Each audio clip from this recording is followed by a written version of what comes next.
Hello everyone, this is Phil Bornhurst. I'm joined here today at the Tea Gardens with Harrison Katz, the 19-year-old political phenom who is running for Santa Clarita City Council. Good afternoon, Mr. Katz. How are you today? Good, how are you doing? Good, thank you. I want to kick off this interview by getting inside your head a little and finding out your inspirations and motivations that eventually led you to this campaign. Let's start with your inspirations. What politicians have inspired you growing up, and who, if anyone, do you model yourself after?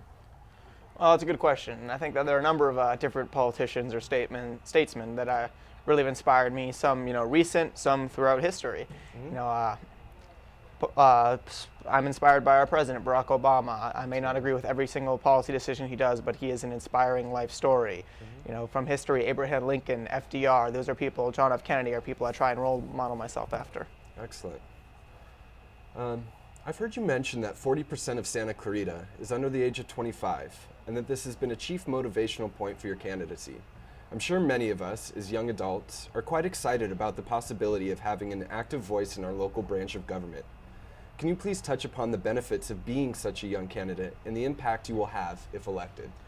Well, I think that's another good question. And one of the main reasons I'm running is because nearly 40% of Santa Clarita is under the age of 25. Right. Now, a lot of the things that go through the current city council, whether it be One Valley, One Vision, or various other housing operations or housing plans, the effects of these won't be felt for 5, 10, 15, or 20 years. Right. I mean, this is going to be our generation that really inherits these problems. Absolutely. Or the really negative side of any of these kind of projects. And I think that it's important that we have a seat at the table and we make our voices heard.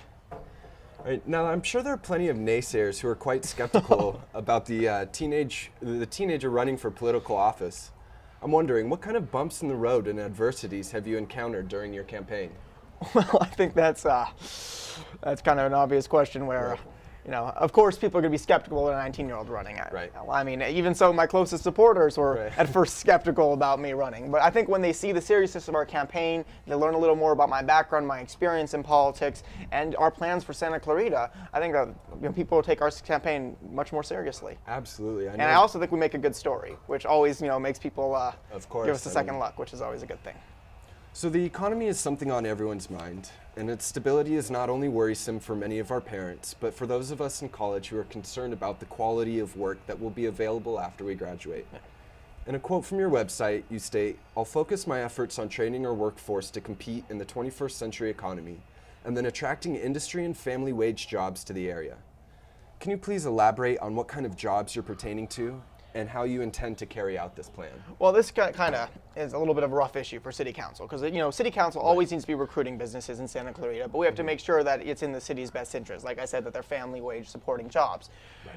Now, I think one of the best ways to do this is reaching out to the local school boards and to our local colleges and making sure they have all the resources they need to be able to help train our students for these jobs. We don't have any direct control over anything that's going on with our school boards or the state or anything like that, but we are the elected leadership of this city, and we need to be using our influence to say to the Hart School Board, you need to start preparing our students for this, 21st century economy and not the economy of yesterday. Same with, COC, same with the state legislators, saying we need to make sure that our students are prepared. And I think that's what the City Council needs to be concentrating on doing.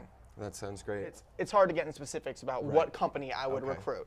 I mean, you don't know that until there's different projects. But if you look at the newest project that's coming into the Santa Clarita Valley, which is the Disney Studios, I think those are a perfect example of, a great, sustainable. Well, it's perfectly sustainable. It's traffic negative, and it brings jobs to Santa Clarita. I think that those are the kind of jobs that you need to look into. But it's hard to say on a project by project basis without actually looking at them. Okay, with elections being less than 2 weeks away, I'm sure your excitement and anticipation is at its highest level. Can you describe the emotional roller coaster of leading a political campaign? It's nerve-wracking, that's for sure. I mean, it can be hard. You put yourself out there. A lot of negative criticism, a lot of people who don't know you. Right. They'll say things about you or your family that are just it's the negative side of politics. But at the same time, the experience has been amazing. I get to talk to great people. I get to talk to everyday voters. I get to talk to people and just find out what's wrong with Santa Clarita, what they think needs to be changed. Actually being able to connect with voters, that's something that I wouldn't trade for anything in the world. It's really an amazing feeling. That's great to hear. How about like, have there been any life lessons that you've kind of learned along the way? Is this, built you up, made you maybe more confident or anything of that nature? I think that, personally I've grown a lot from this, and I think that, I'm a much stronger person than I was when I started this race. Like I said, you kind of have to get thicker skin, but you also learn how to talk to people better. You learn that you really have to listen. I mean, these are things that, sometimes people forget all the time. Right. That, they're important though. Being able to actually have a conversation with someone instead of doing all the talking. Well, regardless of the outcome, I think you've run a heck of a campaign. You've impressed a lot of people and are probably an inspiration to many. So Harrison Katz, again, I'd like to thank you for your time, and hopefully we can do this again in the near future, and I'll be referring to you as Councilman Katz. That's the hope. Thank you very much. All right, thank you. Remember, Election Day is April 13th, and if you Absolutely. want to learn more about my candidacy, you can go to harrisonforsantaclarita.com. Sounds good. Thank you. Thank you.